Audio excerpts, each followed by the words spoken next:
The final lesson I want to talk about on this session is the idea of being a learning manager. So be a forever learning manager.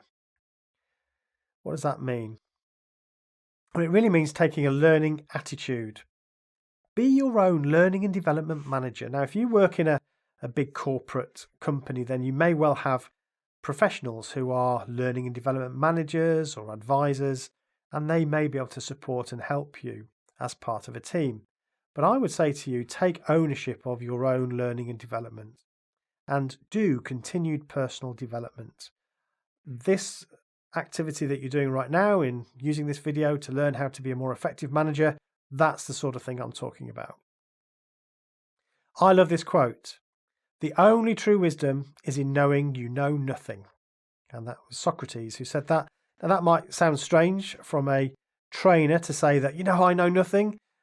Of course we know stuff, but being open to the possibility that all our firmly held beliefs could be wrong, that actually we need to accept that the more we know, the more we don't know, just gives us a really good place to start and helps us be open to learning new things. So I believe in that philosophy. So being your own learning and development manager means taking ownership of your own development, not just relying on the business to decide what courses or training you should go on, but really taking ownership of your own personal development.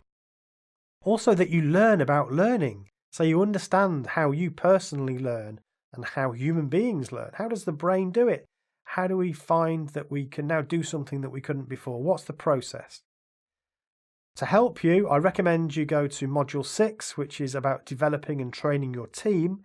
And a lot of the stuff that relates to your team there, of course, you can use yourself. So go to that module if you're interested in that and have a look at how to develop your team, but also yourself. So I'm just going to talk a little bit about creating and maintaining your own continued personal development. Now, this may be a requirement if you're a member of some professional bodies or you aspire to do that. So if you're doing accountancy or if you're doing law or lots of different sort of professional bodies will require that you have an ongoing CPD, that you can demonstrate that you are continuing to update your knowledge and skills. But to be honest, anyone who takes their career seriously should have one of these. So it's a CPD, and I'm going to show you how to make one. So designing a CPD. The first question you need to ask yourself are, what are my career goals? So what do you want to be in 2 years' time, 5 years' time, even 10 years' time? Where do you want to be in your career? What sort of position do you want? What sort of job do you want? Now, you might change your mind in the future. That's absolutely fine. But at least make your mind up what you think you want at the moment, and that will give you some career goals to aim for. Then the obvious question to ask is, in order to achieve that goal, what type of skills and knowledge are required to be a manager of X, or to be a director, or to be a professor of X or Y?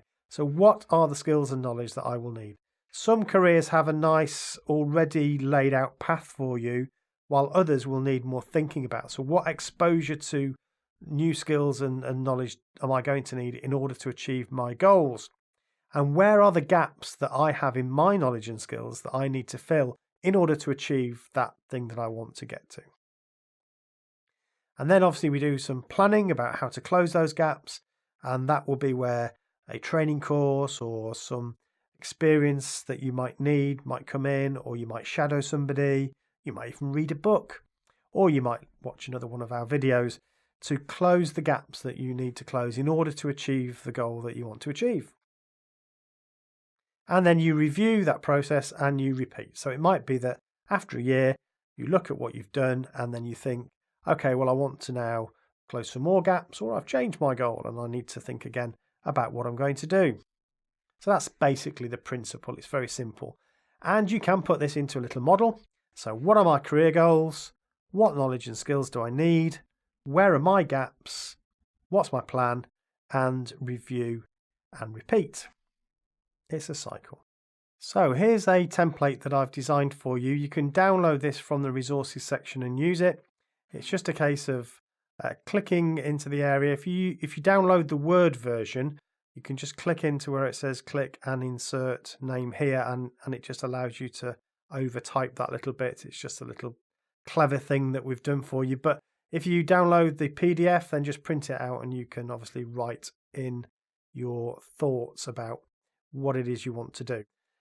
Put your name, put the period that it's covering, your career goals, the knowledge skills that you require for those, and then basically you've got these little grids that you can use. I think it's pretty self-explanatory, but the plan then is you put your knowledge or skill in there that you're going to need in order to achieve your goals. You put your learning solution in there. So a learning solution could be a training course. It could be doing an online program. It could be spending a summer with a different company just to get experience. It could be reading a journal or an article about something. So anything like that. So you put your learning solution down. It's worth thinking about what the measure of success is going to be. In other words, how are you going to assess that activity has delivered the increase in skills or knowledge that you needed? So it's worth having a think about how you're going to do that. And finally, you put the date when you're going to do that training or do that experience. And then the bit below, the grid below, is the record of what you've actually done. So the date when you did the training, the activity you actually did, the results you had, and how you're going to apply it. That's a very simple CPD template that you can download.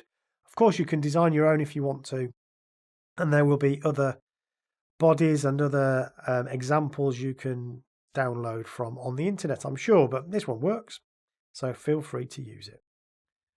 So downloading that CPD and thinking about your developmental needs as a leader and manager is activity 3.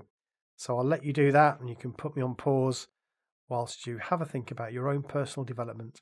But obviously at any time you can pick that up and keep yourself up to date with your own development. Managers often forget to do that, so I recommend that you keep that up to date. So in summary then, from our introductory module, managing means using processes to organise, plan and coordinate your resources. Leading means generating a shared vision and influencing people to achieve your goals. Applying lean principles and taking a systematic approach to decision making makes you more effective more of the time, and good managers know that they are always learning and they take ownership of their own personal development.